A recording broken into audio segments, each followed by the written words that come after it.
Hello, Rob. How are you? Oh, yeah, I'm good, thanks, Nippon. It's summer or nearly summer in Australia. And it's freezing here. So we're Yes. already in two different worldviews. Yeah, correct. We're in two different worlds. Okay, so this conversation comes from between us comes from a blog that I wrote recently, and I wrote a story of a seafarer who was being audited as part of a shipboard audit, and there were three Mm, components to this audit: technical, process, and human factors oriented, or human mhm, oriented. And the outcome of this audit was that when a seafarer was asked to articulate about something about the functioning of a machinery or an equipment, mhm, he um, he probably became nervous. And the outcome mm, of the audit was that this person is nervous, and so the corrective action is that he needs to be calmed down and trained. And I think mhm. now there are two aspects to it. One is that one could say that this audit is misrepresents the whole idea of human factors, and there is an element of that. I totally acknowledge that, but I'm not interested in that. Um, the thing that I'm interested in, and I would like to have a discussion with you on this, is that how does human factor even deal with an issue like this? And my point in that blog was this, that if you do not have an understanding of your ethics, you will end up in a situation like this, and it might get worse for the person who you're auditing. So maybe this is a good starting point to, and my question to you is this, that maybe we should frame it around, what do you think, Rob? How should we begin you've seen this blog Well, also. I well, the funny thing is, Nippon, I read the story, and when I read it, I thought, there's so much I don't know about this seafarer. All I can see or hear is a nervous behavior, but anyone who has an understanding of social psychology or the human unconscious knows that there are more than just one or two um, drivers in behind nervousness and causes of nervousness. There's not just one cause of nervousness. And so the moment I read about this nervous seafarer, my mind started to wander about, well, what's behind this? What is it that I do and I don't know? And I realized there was so much I didn't know. And so when I read the story, I thought, how odd to make a quick judgment when you know so little about the person. And my question was, shouldn't we need a lot more understanding before we start casting judgment? So, for example, the other day I was taking a very excited granddaughter to a concert, and there were lots of her behaviors that I could misread because I'm 70 and she's 16. And I can't interpret her world from my world. And so to start making assumptions and judgments about her, and she was nervous and she was excited, but she was also anxious. And anxiety is one of those things that goes with nervousness, which was not mentioned in the story, by the way, but but normally nervousness, anxiety, and fear coagulate together. And so when I read that story, I thought, my goodness, some people are quick to make judgment without really understanding the person. And so that was my initial response. Yes, and absolutely. And I read through so many comments, and the thing that I found, a common theme that I found in all these comments, and a lot of these comments, particularly from human factors, is that this does not represent the discipline. This is not how it is, and you are incorrectly interpreting or misinterpreting the application and the discipline itself. So maybe the starting question for us should be this, that should judgment precede understanding? Well, of course. I mean, the funny thing is, and that question raises a huge issue because judgment comes from my ontology, my ethic, and my moral meaning. And so I can see the outcome of a judgment, I can see a behavior. But what you can't see, and this is one of the weaknesses of behavioral psychology, is you can't see the unconscious. You can't see the history of a person simply because you're looking at a behavior. And of course, nervousness can be an unconscious reaction to something you can't see. And so I think that's a good question, but I started drifting off into things like what is the foundation of unconscious decision making? And a lot of people are making judgments, but at no time are declaring or articulating clearly what is their ethical assumption behind their criticism, what is their moral meaning that agitates them to respond to your blog post, what is it that they believe or they assume about human personhood that raised their hackles so that they questioned the way you either told or interpreted the story. Because from my perspective, my very response was it threw me into doubt. It didn't throw me into certainty.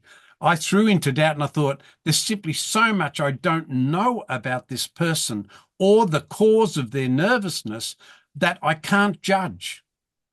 Yes, And so and I think, yeah, that's a brilliant point, Rob. But I think the key question here is, and I think this is a confusion in many industries, that when you use the word ethic and moral meaning, the first thing that people come up with a code of conduct.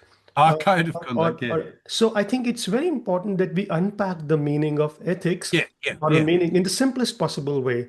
Okay. Well, you can have an ethic or you can have ethics.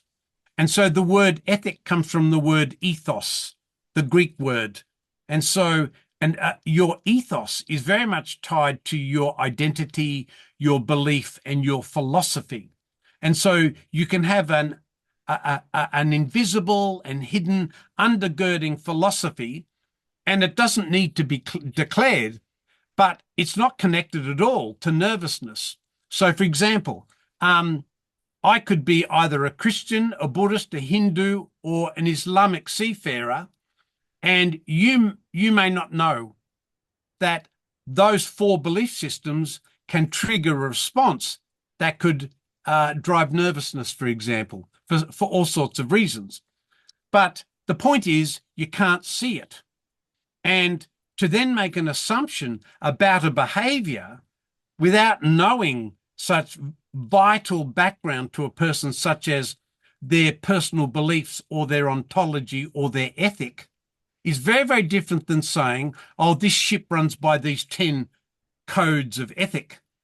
Ethical codes or codes of ethics are not the same as an ontology or an ethos. And your moral meaning, which is connected to the way you make meaning of life in your morality, is also nothing like a code of ethics. No, So and that's, yeah. what I'm talking about is much more profound than just saying, oh, well, I work for a shipping company and here is my list of 10 ethics. It's very, very different than saying, I have a fundamental identity in a moral meaning as a person, and this is my ethos. Correct. And I think if you look at, well, to even make it simpler for people to understand this, if you look at the history of maritime accidents, which is the area where I work in, Yep. there are so many accidents at sea that happen for reasons that do not fall within the code of conduct or a safety management system. They Yep. exhibit a particular view of the world. So, for example, Yes. a ship captain goes close to the land because he wants to oblige the hotel manager on the ship. Now, nowhere in code of ethics or the notion of professionalism, which lives in the Western world, can explain this ethic at all. That why would you actually want to deviate and go so close to the land because Yes. you have to oblige the hotel manager. Doesn't make any sense. Another one, No. why would you have to oblige a ship's crew to deviate from the course and go close to the land because he wants to talk to his family member?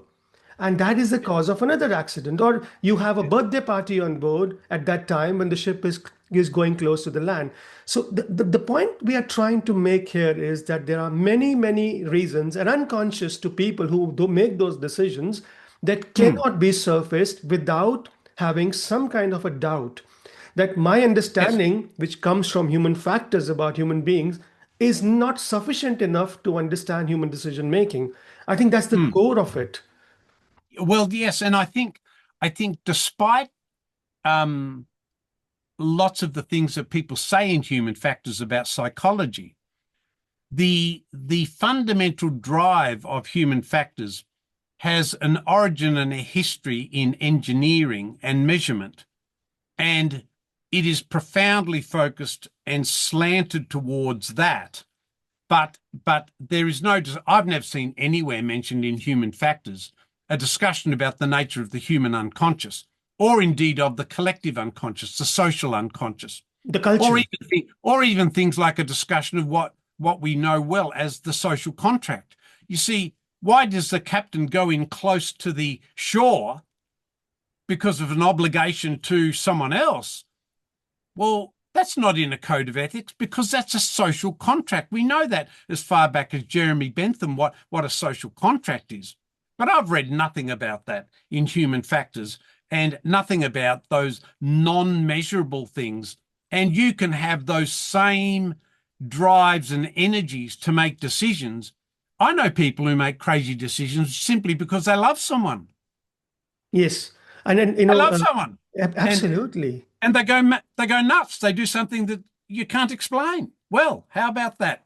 Yeah. And this is a very important point that there are things that cannot be articulated, that cannot be explained, which are the Yeah, basis for human decision making, for the basis correct. for unconscious. And Yeah, 98% of the decisions are made in the unconscious yeah, mind. they're And correct. yet, as a discipline, we are quiet on that, completely quiet on that. Yes, Isn't yes, it? yes. Isn't that Yeah, that's interesting?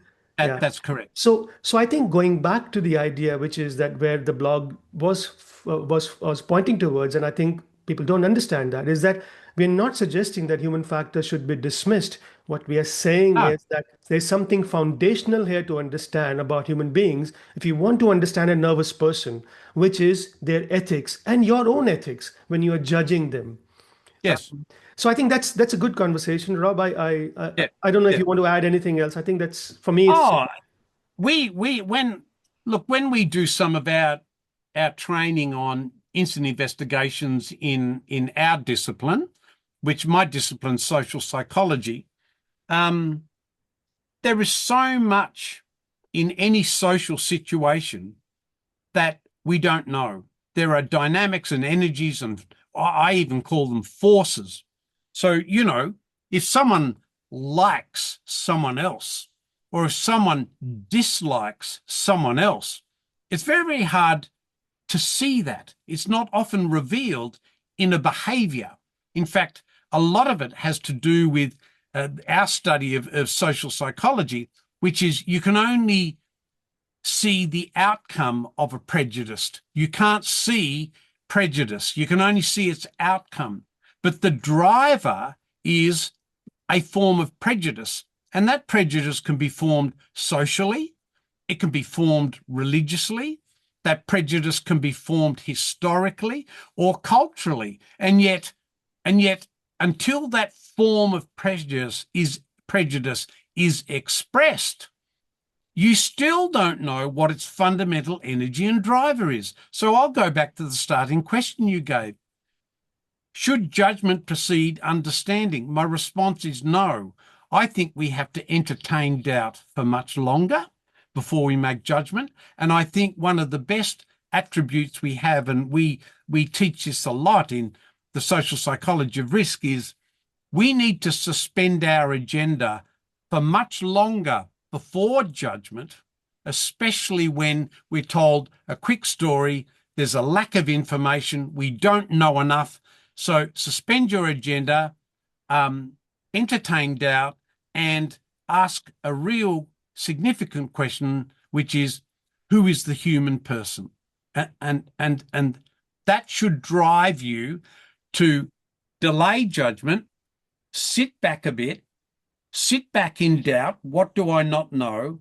And be slow to judge and be more wise in your reflection. And I think we'd get much better outcomes, including in audits or human factors audits.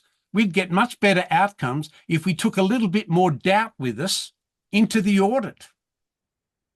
I don't think there's a better way to end this. Thank you, Rob. And is there a question or a set of questions we want to leave the Well, audiences with? we should always ask ourselves every time we meet someone, every time we shake their hand, who is the human person? Who are they? Well, what do you know? And, I find this all the time, Nip, and people think they know me because they read 2 blogs or 1 book, or they think because I've got a big nose and I'm an Australian, I'm a certain kind of person. It's not until you meet someone in person, have a meal with them, have a coffee with them, have a drink with them, go for a walk with them, you only then begin to know who they are. Only little, only little. Oh, only a little, yeah. Slow to judge. Well, you think about how you and I thought of each other before we finally met. That's right. And when we met in Chennai that time, and with Pedro, remember, all the judgments dropped off. That's right. Yes. Yeah. But I just want to say one thing before we end, which is that Yeah. I've been married with my beautiful wife for the last Yes. 20 years now, more than 20 years. I Yes. don't know her enough. 50 years for me, Nippon. We just celebrated 50 years, and I'm still learning to know my wife. That's right.